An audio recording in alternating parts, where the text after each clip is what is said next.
今回は NotebookLM を用いて音声データを検査表に記入する方法を紹介します。使用例として、バーサルインデックスと言われる日常生活動作の評価表を用いて説明します。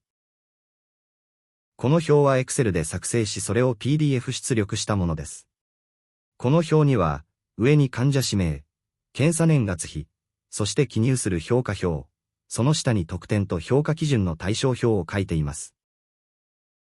NotebookLM にアップロードするデータとしては、先ほどのバーサルインデックスの検査表の PDF データ、次に検査時の音声データ、そして文字起こし注意事項をソースとして追加しておきます。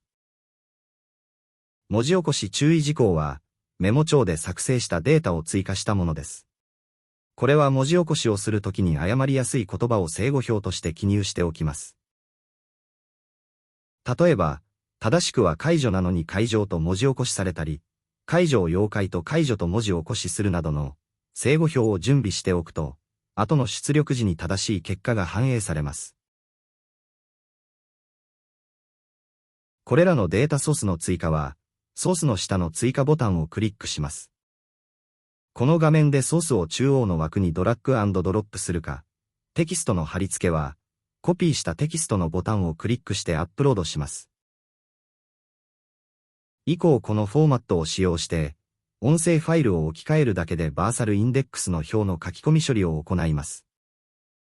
次に質問内容、プロンプトですが、あらかじめメモとして用意しておきます。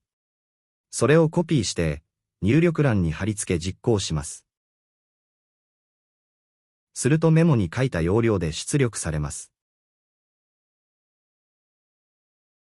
まず、文字起こしの内容。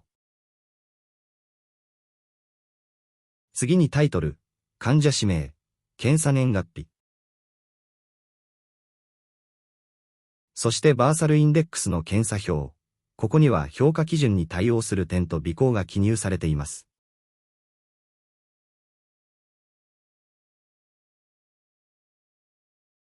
最後に結論として全体の評価要約が表示されます。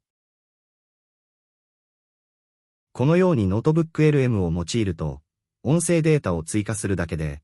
定型的な検査表への記入を効率化することができます。